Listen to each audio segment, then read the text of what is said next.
Salut, c'est Jérémy. Alors aujourd'hui, on se retrouve pour le suivi d'une parcelle.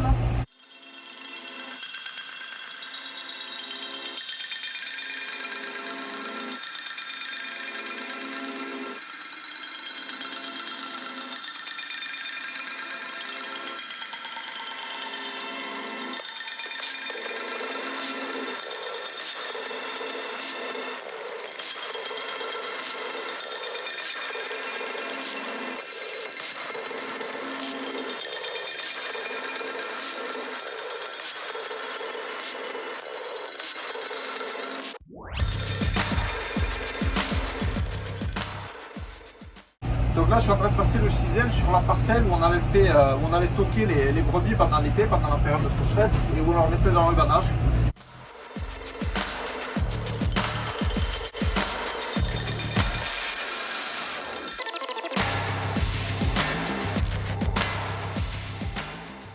Allez, ben là, je vais te montrer vite fait le travail que ça fait. Je viens de finir à peu près de recroiser. Donc allez, suis-moi.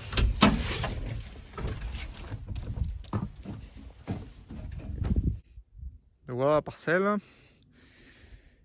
Donc la fourrière, je n'ai pas encore fait. Je vais y faire 2 passages là maintenant. Donc voilà, je profite de ne pas avoir fait la fourrière et pas avoir fini de tout recroiser pour montrer un peu le boulot. Donc la prairie.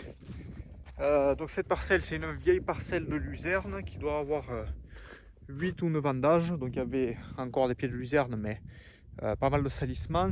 Ça fait 3 ans qu'elle est conduite entièrement en pâturage. Donc on n'a pas fait de foin dessus, qu'elle a été entièrement pâturée. Et là je la détruis pour refaire une prairie plus adaptée au pâturage. Et pour essayer d'avoir le sol le plus propre et la meilleure structure de sol avant d'installer ma prairie, je vais cette année là, donc je le détruis à l'automne pour y semer une avoine que je ferai pâturer.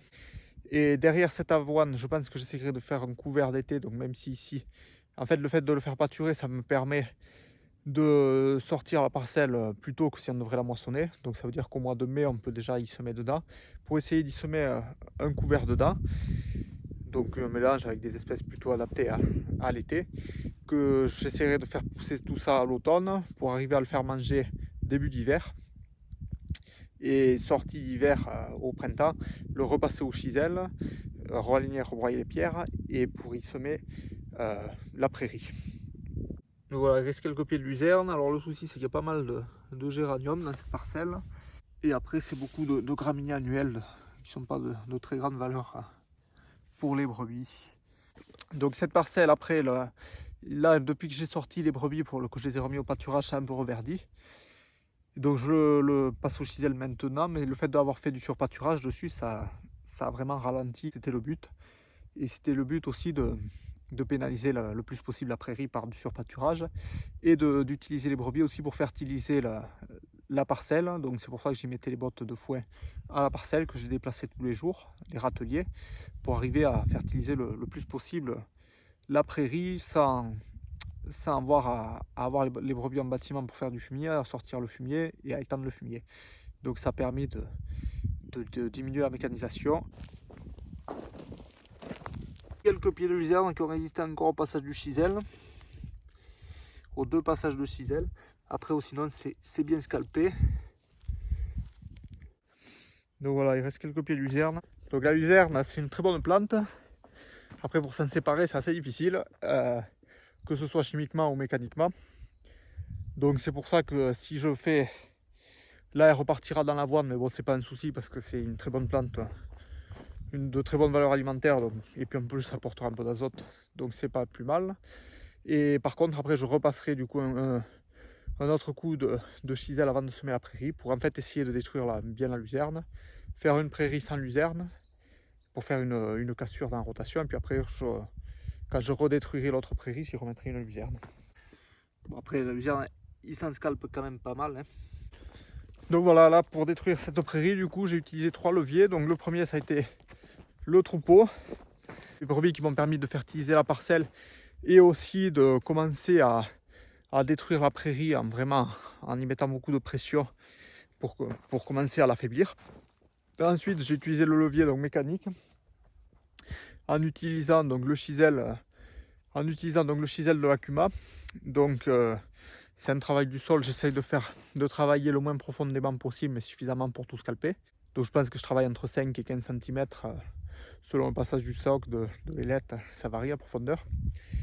Et ensuite, l'autre levier que je vais utiliser, c'est de semer une avoine, qui est une culture très agressive et très étouffante, pour étouffer tout ce qui va regermer par la suite, parce que dans une prairie, il y a toujours énormément de semences, de graines, soit d'adventices, soit de graines qui arrivent dans la prairie. Donc je vais mettre une avoine pour nettoyer tout ça. Ensuite, j'essaierai d'y faire un couvert et ensuite on le sèmera en prairie. Donc en faisant ça, j'espère avoir un sol assez propre sans avoir utilisé la charrue, sans avoir à détruire la prairie chimiquement parce qu'il faut quand même des grosses doses, et en minimisant le travail du sol. Là, on est sur la zone qui a été grattée qu'une fois.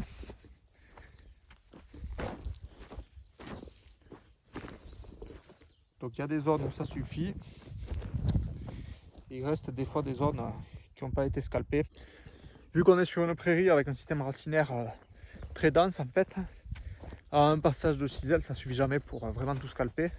Donc il faut recroiser. Idéalement il vaut mieux laisser un peu de temps entre les deux passages, comme ça permet de refaire germer un peu des graines et les redétruire au second passage. Mais là comme il me faut le semer avant qu'il fasse trop froid, je fais tout le même jour. Donc c'est moins bien, mais bon, des fois on n'a pas le choix. Donc allez, moi je vais finir ce champ, j'ai celui qui est juste derrière à faire. Donc je te laisse là et puis je te dis à une prochaine vidéo. Allez, salut!